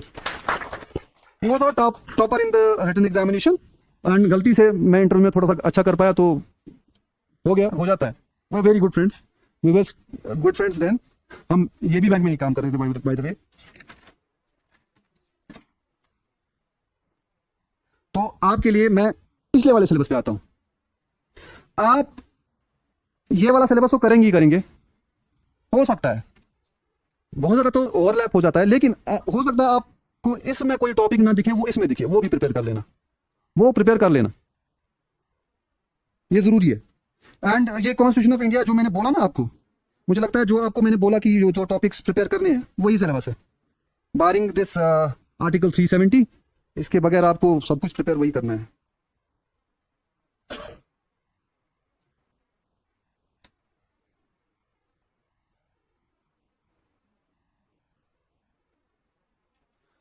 अपने लिए नोट्स बनाइए, छोटे छोटे बुक्स पढ़ लीजिए। आप नो डाउट आप कोचिंग में हैं, लेकिन बुक्स कंसल्ट कर लीजिए। आप यहाँ पे रिकॉर्ड करते हैं ये इनके लिए क्लासेस, ठीक है, वो फिर से आप रिपीट कर सकते हैं। वो आपके लिए वही वीडियो बन जाएगी जो मैं यूट्यूब पे देखता था, आपके लिए वो वीडियो बन जाएगी, ठीक है। It's good. एंड नोट्स बना लीजिए थोड़ा थोड़ा सा अपने लिए, वो जो मतलब लास्ट टाइम फाइनल रिवीजन के लिए जो आपके काम आते हैं। लेकिन रिवीजन बहुत ज़्यादा इंपॉर्टेंट। रिवीजन के लिए आप कुछ भी करना पड़े तो करना पड़ेगा, रिवीजन करना पड़े, और आपके लिए आपके पास सफिशिएंट टाइम है। मैंने बोला it's going to be very tough, in fact much tougher than it was at our time. Candidates बहुत ज़्यादा होंगे हमारे से ज़्यादा, आई एक्सपेक्ट सो। दूसरा ये है कि पोस्ट हाफ है, पर्टिकुलरली ओपन मेरिट की बात करूं तो हाफ से भी कम है, हाफ से भी कम 80 यहाँ 30। So you can imagine the type of competition that's going to happen. बहुत ज़्यादा कंपटीशन होने वाला है। और लेकिन डिटरमिन्ड अगर आप रहेंगे, फोकस्ड अगर आप रहेंगे, और पहली चीज़ है सबसे इंपॉर्टेंट चीज़ है वो हौसला होना चाहिए कि नहीं मैं कर लूंगा जनाब, मैं कर लूंगा। ये नहीं कहना है कि मुझसे नहीं हो पाएगा। अगर आपने बोला किसी भी स्टेज पे कि मुझसे नहीं हो पाएगा, अल्टीमेटली आप फेल कर जाएंगे वहाँ एग्जाम में। ओवर कॉन्फिडेंट बिल्कुल नहीं होना है, लेकिन कॉन्फिडेंस बनाए रखना है from this point till the day of exam. और एग्जाम में अगर आप निकलेंगे, अल्हम्दुलिल्लाह मैं जब एग्जाम से निकला मुझे पता था कि मैं सेलेक्ट होऊंगा, I will be there in the list. ये नहीं पता था, ये रैंक वैंक फिर इट डजंट मैटर, लेकिन मुझे ये इंशाल्लाह ये मतलब अपने एतबार था अल्लाह ताला की मदद से कि मैं कर पाया हूँ। आई डिड वेल, मैं सेटिस्फाइड था, आई डिड वेल। तो ऐसा आपको भी करना है। कंपटीशन बहुत ज़्यादा होने वाला है, लेकिन बिल्कुल भी नहीं डरना है। कॉन्फिडेंस बनाए रखिए। आपके पास नोटबुक है? उर्दू के बारे में अभी बात नहीं करेंगे। उर्दू के बारे में मैं एक शॉर्ट सॉल्यूशन बताऊंगा आपको, जो सेलेक्ट हो जाएगा इंशाल्लाह, जिसका हो जाएगा रिटर्न, मैं उसको बताऊंगा। मैं इंशाल्लाह I will try to come back, उस दिन मैं आऊँगा इंशाल्लाह, मैं बताऊंगा आपको। और मैं बताऊंगा थोड़ा सा आपको काम करने के तरीके के बारे में। ये मेरा ये एंड कुछ अल्फाज होंगे आपके लिए। नायब तहसीलदार जो है वो बेसिकली दो एक्ट्स हैं जिनसे वो पावर डिराइव करते हैं। एक है बेसिक लैंड रेवेन्यू एक्ट 1939, और या कहते हैं 1996 संवाद। उसमें नायब तहसीलदार के पावर्स दिए गए हैं। नायब तहसीलदार is designated as an assistant collector of the second class, ठीक है। रेवेन्यू ऑफिसर्स की हायरार्की में सबसे नीचे आते हैं नायब तहसीलदार, फिर आते हैं तहसीलदार, फिर आते हैं असिस्टेंट कमिश्नर्स, फिर आते हैं एडीसी या डीसी, ठीक है, फिर आते हैं divisional commissioner and financial commissioner. ये मोटी मोटी 5 क्लासेस हैं रेवेन्यू ऑफिसर्स की। नायब तहसीलदार, तहसीलदार, असिस्टेंट कमिश्नर, इनके साइड में इक्विवेलेंट होते हैं एसडीएम्स, तो और होते हैं डीसीज। एडीसी नहीं है, एडीसी इनफैक्ट इंक्लूडेड। फिर है divisional commissioner and financial commissioner. Financial commissioner होता है हाईएस्ट ऑफिसर, ठीक है। नायब तहसीलदार सबसे नीचे revenue officer. And assistant collector first class कौन होता है? कलेक्टर कहलाते हैं, डीसी साहब कहलाते हैं कलेक्टर। फिर कहलाते हैं जो असिस्टेंट कमिश्नर होते हैं हमारे, और तहसीलदार जो होते हैं वो होते हैं assistant collectors of the first class. और जो नायब तहसीलदार होते हैं वो होते हैं assistant collectors of the second class. ये असिस्टेंट कलेक्टर होता क्या है ये जानना जरूरी है। ये इसका मतलब ये है कि आप कोई भी केस सुन सकते हैं रेवेन्यू के रिलेटेड, ठीक है, जो आपको सौंपा जाए। आपकी एक कोर्ट होती है बाज़ाब्ता, असिस्टेंट कलेक्टर की एक कोर्ट होती है, जैसे सिविल कोर्ट होती है वैसे ही कोर्ट होती है वहां पे भी, ठीक है। तो आप सुन सकते हैं एंड आप किसी भी पर्सन को समन कर सकते हैं at any point of time, personally और थ्रू अ रिप्रेजेंटेटिव, जैसे कोर्ट में चलता है, ठीक है। और आपकी इतनी पावर है कि आपकी समन्स पे अपेयर होना पड़ता है, ठीक है, अपेयर होना पड़ता है आइदर पर्सनली और थ्रू रिप्रेजेंटेटिव। और अगर बंदा ना आए तो आप जुर्माना लगा सकते हैं 5000 से लेकर 50,000 तक, आपकी मर्जी है, जो खुश हो जाए कर लो, ठीक है। ये पावर है नायब तहसीलदार की as an assistant collector of the first class. इतनी नहीं है, बहुत सारी पावर्स दी गई हैं in the land revenue act of 1939, वो आप फिलहाल नहीं पढ़ लेना। हाँ, रेवेन्यू में से कुछ टर्म्स आप पढ़ लेना, ये इंपॉर्टेंट है। हो सकता है मैं यहाँ स्किप कर गया, सॉरी। आप पढ़ लेना बेसिक्स, जैसे गिरदावरी क्या होती है आपको पता किसी को? हम सारे है ना लैंड के रिलेटेड मुंसलिक तो हैं हम। हाँ, हाँ, वो गिरदावर क्या करता है, काम करता है, इंस्पेक्शन करता है, वो इंस्पेक्टर ही होता है ना बेसिकली। पटवारी होता है रिकॉर्ड कीपर, गिरदावर होता है इंस्पेक्टर, वो इंस्पेक्ट करता है रिकॉर्ड को। ठीक है, पटवारी के पास जो भी रिकॉर्ड है वो इसको इंस्पेक्ट करता है, वो इंस्पेक्टर होता है। और उसको बोलते हैं कानून को। एक पुरानी टर्म है, मुगलों वाली टर्म है। तो ऐसे ही जैसे दार, कानून गो, तहसीलदार, नायब तहसीलदार, ये उन्हीं की टर्मिनोलॉजी है, वहीं से होके आ रही है। और ये अच्छी दिखती भी है ये टर्म। ठीक है, तो वो क्या करते हैं कि वो मौके पे जाते हैं और इंस्पेक्शन करते हैं किसी फील्ड का, वो रिकॉर्ड करते हैं, उसको बोलते हैं गिरदावरी। And it's done twice a year. एक तो खरीफ वाली गिरदावरी और दूसरी रबी वाली गिरदावरी। मैं डिटेल में नहीं जाऊंगा, ये पढ़ेंगे आप, बेसिक टर्मिनोलॉजी आप पढ़ेंगे रेवेन्यू की, गिरदावरी और जमाबंदी पढ़ेंगे आप, म्यूटेशन रजिस्टर पढ़ेंगे आप। ठीक है, हो सकता है मैं कोशिश करूंगा कि मैं ये टर्मिनोलॉजी यहाँ मेंटोर के थ्रू आप तक पहुंचाऊं। बेसिक्स जो है रेवेन्यू की हमसे पूछे गए थे उस वक्त, although it's not in the syllabus, it's not mentioned in the, specifically in the syllabus. 2 questions were asked, Mohsin साहब, है ना, 2 क्वेश्चंस पूछे गए थे, राइट। ठीक है, ये आप पढ़ेंगे। और एक और एक्ट है, it was erstwhile CRPC, code of criminal procedure 1973. It has been replaced by the BNSS, Bharatiya Nagarik Suraksha Sanhita. ठीक है, it has been replaced by BNSS in the year 2023. तो इसमें आप बनाए जाते हैं मैजिस्ट्रेट्स, एग्जीक्यूटिव मैजिस्ट्रेट्स। एक होते हैं जुडिशियल मैजिस्ट्रेट्स, वो मुंसलिक होते हैं जुडिशरी से। और ये जो गवर्नमेंट होती है ऑन ग्राउंड, इसमें होते हैं executive magistrates. Classes of executive magistrates are given there in the BNSS. इसमें होता है डिस्ट्रिक्ट का हेड, एक डिस्ट्रिक्ट मैजिस्ट्रेट कहलाते हैं वो, फिर एडिशनल डिस्ट्रिक्ट मैजिस्ट्रेट होता है, फिर सब डिविजनल मैजिस्ट्रेट। ठीक है, और फिर बाकी कहलाते हैं एग्जीक्यूटिव मैजिस्ट्रेट्स। मैं इंशाल्लाह, अल्लाह ने चाहा तो मैं आऊंगा एक बार, उर्दू के बारे में एक सिंपल स्ट्रैटेजी बताऊंगा, वो हो जाएगा। और इंशाल्लाह मैंने जैसे बोला आपको कुछ लिखने के लिए, तो अच्छा करवाया आप, यू डिड वेल, आपको आएगा। चलिए, thank you so much. Also, I would like to request a faculty member, Mr. Yunus sir, to come on stage and felicitate our guest. अस्सलाम वालेकुम। आई होप आप सब ठीक होंगे। जो सारा इसका ओवरव्यू था ना एग्जाम का, मुझे लगता है मुख्तार साहब ने ऑलमोस्ट सारा कवर किया है। ठीक है, हम स्टार्ट करेंगे। अगर हम पेपर फर्स्ट है आपका जीके और करंट अफेयर्स, ये पहला टॉपिक जो है ना, अगर हम सारा देखेंगे ना, ये 16 टॉपिक्स है इस पे। ठीक है, 36 मार्क्स है, मीन्स कि हर किसी टॉपिक का 2.5 मार्क्स है। ठीक है, अगर हम उस हिसाब से प्रिपेयर करेंगे ना, मुझे नहीं लगता कि वैसे भी मतलब प्रिपरेशन ठीक रहेगी। मुझे लगता है जो करंट अफेयर्स है national of national international importance, इसमें बहुत कुछ है, मतलब सारा कुछ आएगा इसमें, एवरीथिंग। मतलब स्पोर्ट्स भी आएगा, वो जो हमारे सार्क जो होते हैं हमारे, वो सब कुछ। जो लास्ट हमारा सिलेबस है ना, उसमें बहुत से टॉपिक्स वहां पे दिए हैं।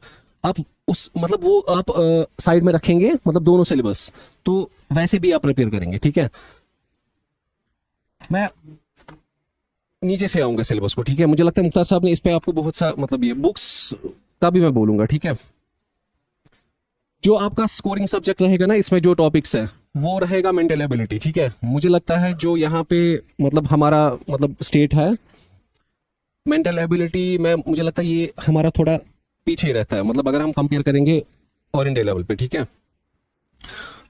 हमारे IBPS एग्जाम होते हैं। ठीक है, SBI होता है, इसमें मतलब मुझे लगता है आउट ऑफ जो 150 मार्क्स होते हैं, 50 मार्क्स कैरेज होती है मेंटल एबिलिटी की, रीजनिंग और क्वांटिटेटिव एप्टीट्यूड।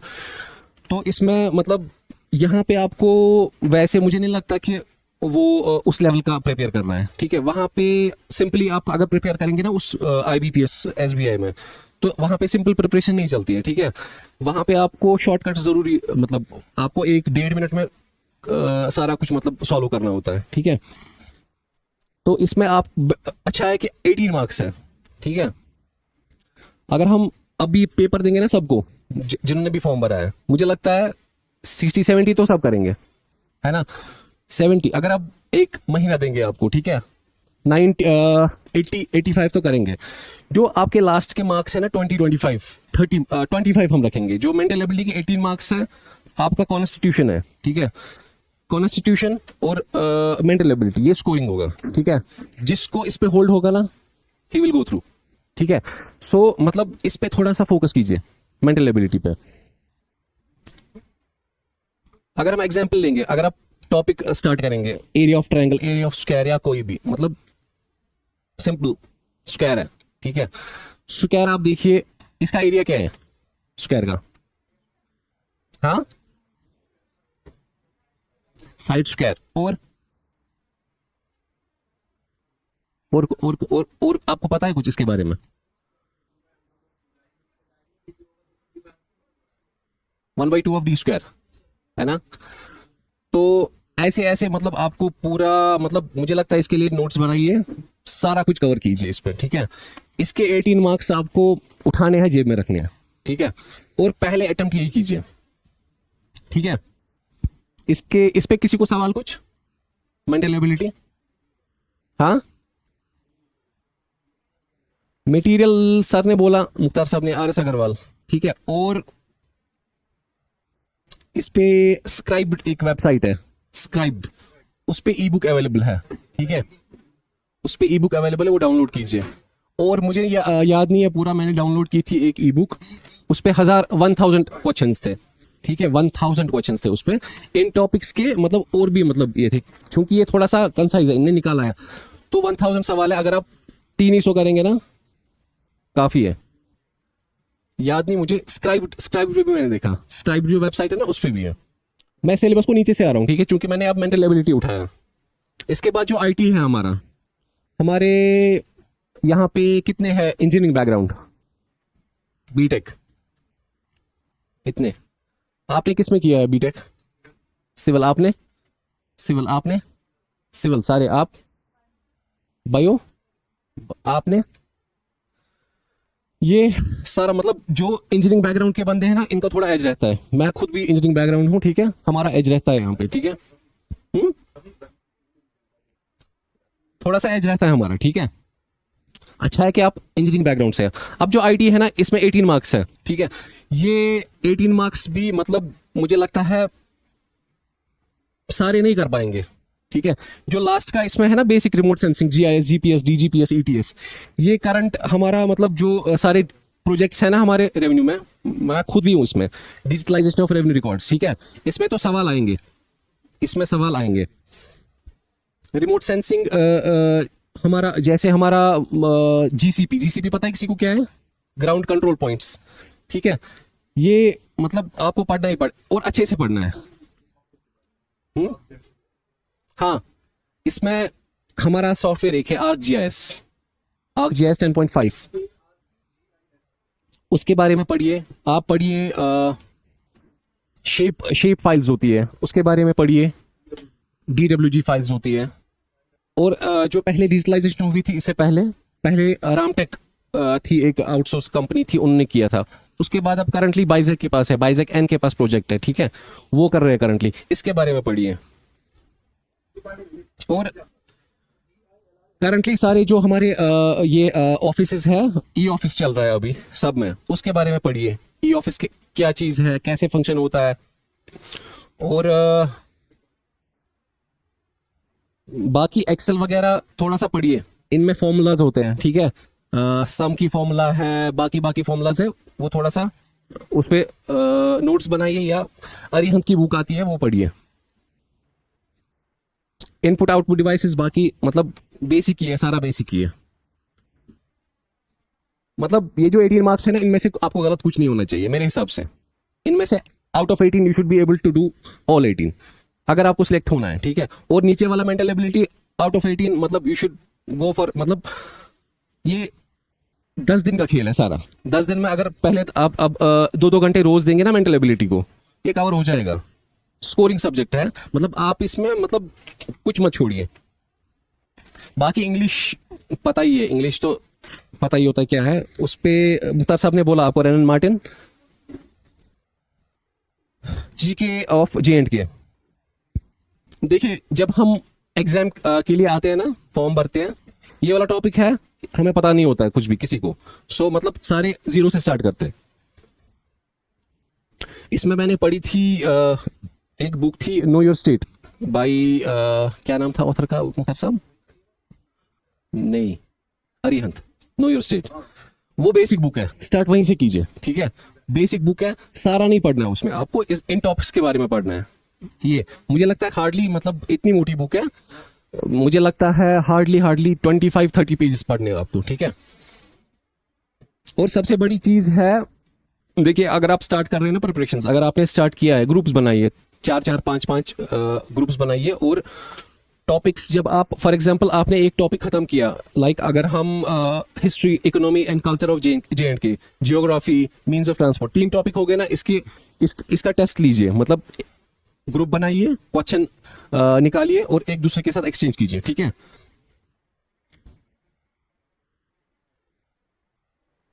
और रिवर्स एंड लेक्स, ये तो मतलब रिवर्स जो हमारे हैं, अगर हम सिंध रिवर लेंगे तो सिंध रिवर के बारे में आपको पढ़ना है। ये पहले आपको सोर्स देखना है, कहाँ से आता है, कौन से ग्लेशियर से आता है, ठीक है। फिर कहाँ जाता है और जेहलम के साथ कहाँ पे मिलता है, ठीक है। और फिर वो कहाँ जाता है, ठीक है, सब कुछ, एवरीथिंग, किस किस डिस्ट्रिक्ट से जाता है, वो सारा कुछ। टूरिस्ट डेस्टिनेशंस, ये तो मतलब इसमें सिंपल सवाल नहीं आएगा, मुझे लगता है इस बारी पेपर थोड़ा सा होगा। और आप मतलब एम कीजिए, आउट ऑफ 120 आप रखिए दिमाग में, मुझे लगता है 107 108 आप दिमाग में रखिए, मतलब बर्डन नहीं करना है खुद को, आपको प्रिपरेशन करनी है, मतलब आपको कुछ देखिए सिलेक्ट होना है, थोड़ा सा एक्स्ट्रा एफर्ट लगता है, ठीक है।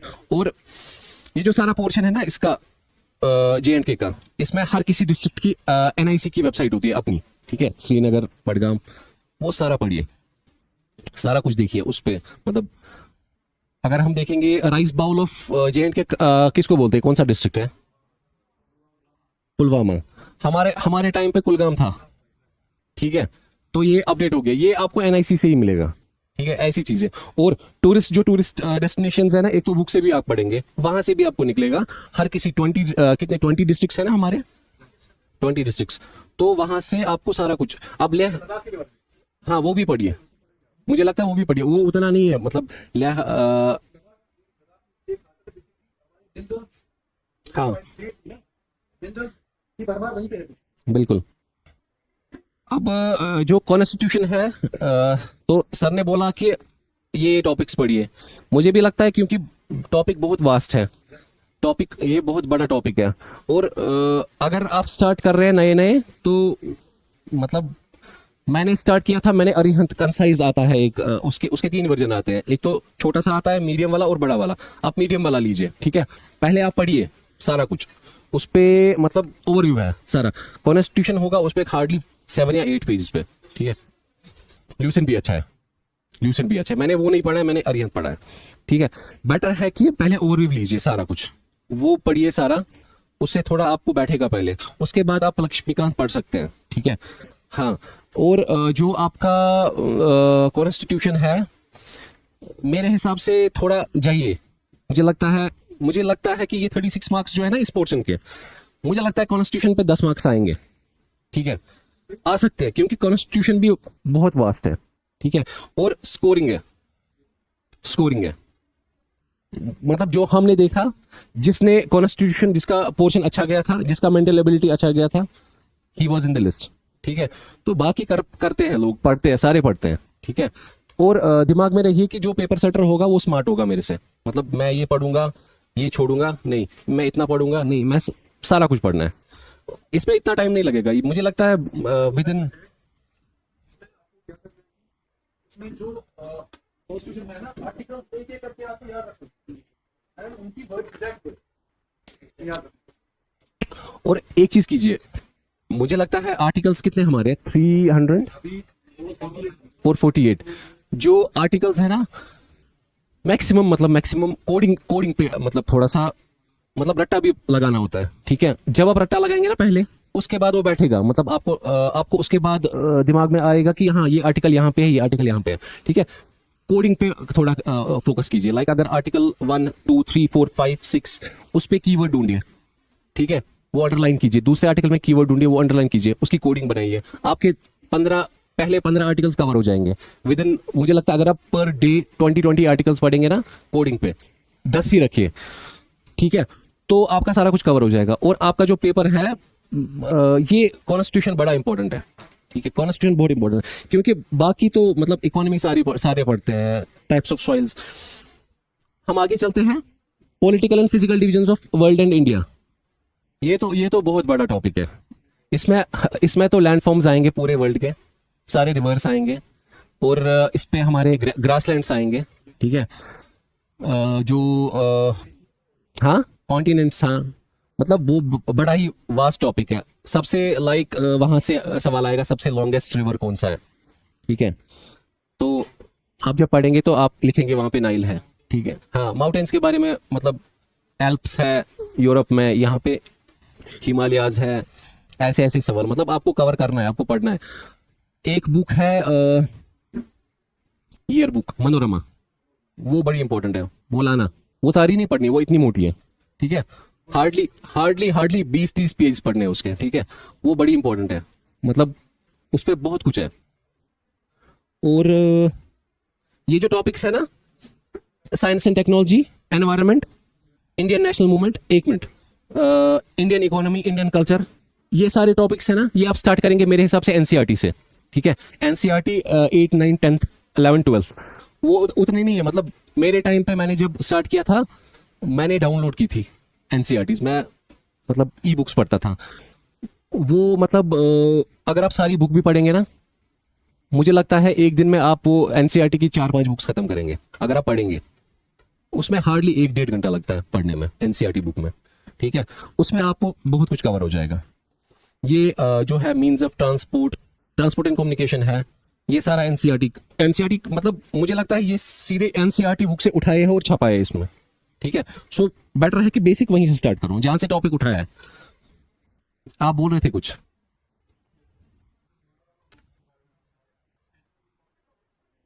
वहां से करंट इवेंट्स, ऊपर वाला जो पोर्शन है ना, ये आपको वहां से कवर हो जाएगा।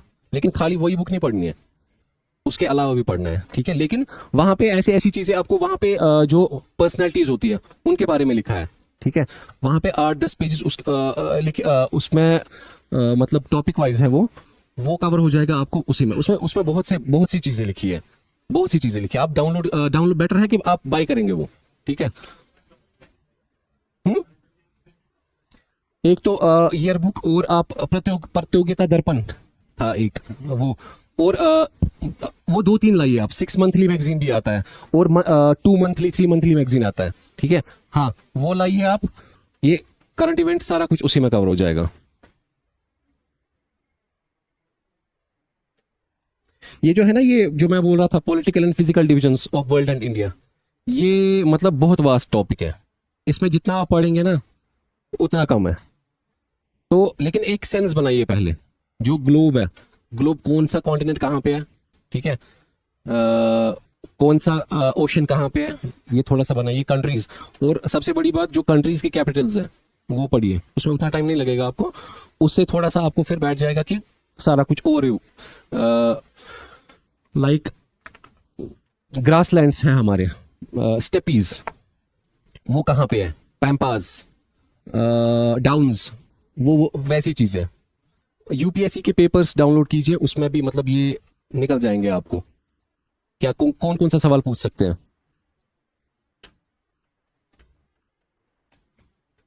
और कोई सवाल आपको, किसी को?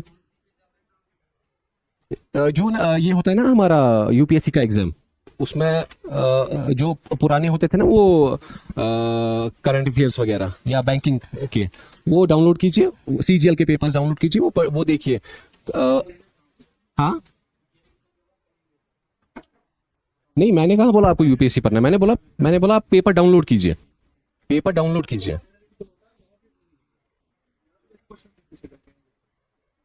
थोड़ा सा उसे लेवल बढ़ेगा इनका। अगर फॉर एग्जांपल कोई टॉपिक है ना, देखिए, अगर कोई टॉपिक है ना यहाँ पे, ये पॉलिटिकल एंड फिजिकल डिविजन्स, अगर एक सवाल आप देखेंगे ना वहां पे यूपीएससी पे, आपका मतलब थोड़ा सा दिमाग आएगा कि मुझे क्या पढ़ना है, सवाल किस में आएगा, ठीक है। उससे वो तो पता ही है, हमारा जो पेपर है ना, वो मतलब वो तो आपको देखना ही देखना है, लेकिन उस पे नहीं रहना। वो बहुत इजी पेपर आया था, उसकी लेवल बहुत कम थी, मतलब हमने जो एक्सपेक्ट किया था वो मतलब उससे कम ही आया था वो, शायद। एसएसबी के सारे पेपर देखिए, यस। होंगे किसी कहीं पे मिलेंगे, मुझे लगता है ज्यादातर आपको फेसबुक पे मिलेंगे, अपलोडिंग होती है उस पे, तो वो निकालिए वहां पे। और किसी को कोई सवाल बताइए।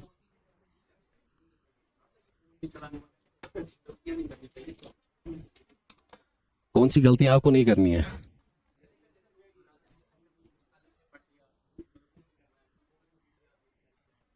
मुझे लगता है, देखिए, आप स्ट्रिक्टली एज पर सिलेबस चलिए, ठीक है।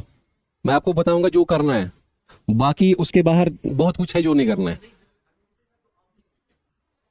मैंने नहीं किया था, मुझे लगता है, मतलब आप फोकस रखिए अपने, मतलब इस पे फोकस रखिए थोड़ा, और बेटर है। जो अभी एक भाई बोल रहा था, वो मेरा एग्जाम है, अगर उसका एग्जाम मतलब जेई का है, वो तो 28 जून को है। आप दीजिए एग्जाम आराम से, 1 घंटा इस पे स्पेंड कीजिए, 1-2 घंटे फिलहाल, तो आप दीजिए फिलहाल वो एग्जाम, ठीक है। अभी हाँ हाँ, लेकिन आप दिमाग में रखिए भाई, मुझे लगता है सितंबर एग्जाम अभी है ना, अगस्त है इनके पास, मतलब 2 महीने रखिए आप, आपको 2 महीने में सिलेबस खत्म करना है और 2 रिविजन करने हैं। दिसंबर तक एग्जाम नहीं होगा मेरे साथ, क्योंकि मैं हर एक एग्जाम में पास बताओ। एटलीस्ट जो वर्किंग है, हाँ, गुड क्वेश्चन। मतलब मैं भी वर्किंग था, मैंने भी स्टार्ट किया था उस टाइम, तो बीच में मेरा आया था प्रीलिम्स केएस का, तो मैंने प्रीलिम्स क्वालिफाई किया, उसके बाद मेंस जब आया ना, तो मैं थोड़ा थोड़ा प्रिपेयर कर रहा था, ठीक है। तो उसके बाद जब मैं एग्जाम देने गया, एग्जाम ही कॉश हो गया 16 वाला, ठीक है। मैंने छोड़ दिया, मैंने बोला नहीं, अब ये है तो अब इसी पे। तो आप अगर ऑफिस जाते हो, सुबह 2 घंटे एटलीस्ट निकालो, ठीक है। सुबह के 2 घंटे और शाम के 3 घंटे, 2 घंटे 3 घंटे काफी है। अगर आप वर्किंग है, आप अभी करंटली जूरिंग, मतलब आप ऑफिस जा रहे हो, 4-5 घंटे आप पढ़ रहे हो, इनफ, ताकि आप जो लास्ट के 10-15 डेज है, आप उसमें लीव ले सकते हैं और आप इसमें रिवीजन कर सकते हैं, ठीक है। वो अच्छा है मेरे हिसाब से। जो ऑफिस जाता है ना, वो उसका मतलब थोड़ा वो ऑर्गेनाइज रहेगा सिलेबस पे, ठीक है। बाकी जो मतलब मैं बाहर पढ़ता था, तो अगर कभी मन होता था किताब पढ़ने का, तो हम उठाते थे ना किताब, मैं सच बोल रहा हूँ। कभी होता था, मैं लाइक एग्जाम के बगैर सुबह पहला पेज खोलते थे ना, तो शाम को भी वही पेज होता था, ठीक है। थोड़ा इंटरेस्ट, मतलब आप ये आपको, मतलब आपको जो नायब तहसीलदार पोस्ट है, इसमें आपको थोड़ा मोटिवेशन अंदर से होगा कि हाँ ये करना है, ठीक है। तो आप बेटर मतलब ऑर्गेनाइज कर सकते हो, मुझे क्या पढ़ना है, कब पढ़ना है, ठीक है। तो बेटर है आप पढ़िए, सुबह पढ़िए एक टॉपिक, शाम को दूसरा टॉपिक पढ़िए। शाम को मेंटल एबिलिटी पे थोड़ा कीजिए 2 घंटे, सुबह पढ़िए ये करंट अफेयर्स वगैरह, ठीक है। और कोई सवाल किसी को?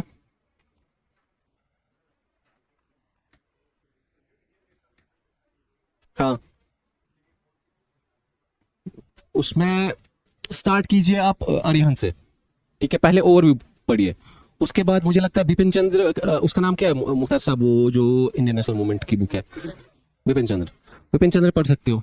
लेकिन मैंने क्या किया, मैं लकी था, मेरे पास थे मेडीजी के नोट्स, ठीक है।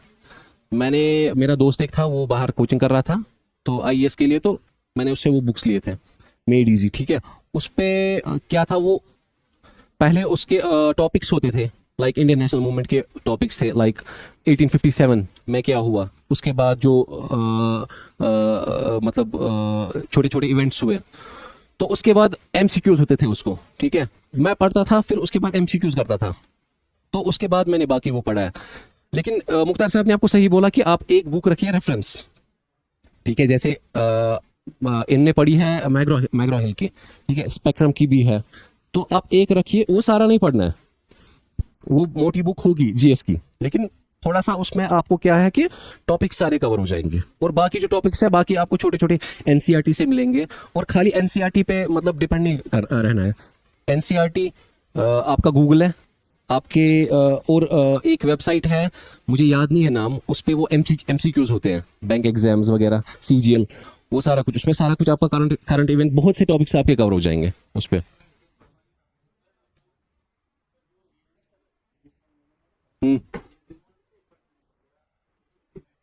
मेरे हिसाब से इंडियन नेशनल मूवमेंट तो स्टार्ट वहीं से होता है 1857 के बाद, हाँ 1947 तक काफी है, 1947 तक काफी है। वाला पोर्शन मैग्रा हिल से ही पढ़ा था, और एक बुक आती है छोटी सी तरुण गोयल की, छोटी बुक है जीके की, वो थोड़ा सा ये मैंने कंसेप्ट उसको।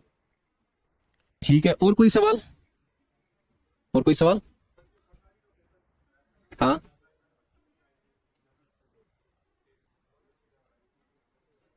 कौन से सवाल आए थे? अच्छा ओके,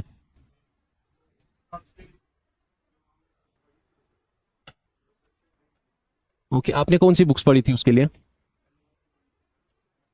अरिहंत, मैंने आपको बोला अरिहंत आपको पहले पढ़ना है ताकि आपका और मिल जाए, ठीक है। उसके बाद एनसीईआरटी, अरिहंत, और आपको एक रेफरेंस रखना है, ठीक है। आप मैग्रा हिल पढ़िए, मैग्रा हिल थोड़ा सा मतलब उसमें आपको कम से कम 4-5 रिविजन्स करने हैं, उसकी वर्डिंग बहुत टफ होती है। मैग्रा हिल, पियर्सन, ये जो बुक्स होती है ना, ये मतलब मैंने नहीं पढ़ी है, मतलब मेरे टाइम पे इंजीनियरिंग में टाटा मैग्रा हिल की, पियर्सन की बुक्स आती थी, लेकिन हम नहीं पढ़ते थे क्योंकि उसकी वर्डिंग बहुत टफ होती है। वो मतलब वो याद रखना थोड़ा सा रहता है थोड़ा मुश्किल। बेटर है कि आप इजी जो बुक्स हैं, हाँ वो भी नहीं पढ़नी है आपको। वो जो जेकेएसएसबी के यहाँ पे मतलब लोकल बुक्स है ना, उनमें कुछ नहीं है, उन पे नहीं रहना। आप ला सकते हो एक रेफरेंस के लिए एक बुक, ओके ओके। अच्छा खाली 70%? नहीं, सिलेबस आपको सारा कवर कर रहा है, सही सिलेबस आपको सारा कवर करना है। मैं रिपीट करूंगा, constitution of India, mental ability, हाँ लक्ष्मीकांत, हाँ नहीं लक्ष्मीकांत इज एनफ, लेकिन बेसिक पहले ओवरव्यू लीजिए। पहले थोड़ा सा जो अगर किसी कोचिंग सेंटर के नोट्स है, लाइक कंसाइज नोट्स है, ओवरव्यू है, ओवरव्यू सारा पढ़िए, ठीक है, पहले वही पढ़िए। हाँ उससे आपका क्या है कि थोड़ा सा बनेगा दिमाग में पहले कि बेटर है, ल्यूसेंट भी अच्छी है। और कोई सवाल? Thank you. As we conclude today's workshop, I would once again like to thank our esteemed guests for sharing their valuable insights with our students. We hope that they will keep guiding our students in future as well. I also would like to thank all students for coming, and I hope that you must have gained precious points on how to prepare and what it takes to qualify the exam. On behalf of Quintessence, I once again thank you all and wish all of you best of luck. Take care.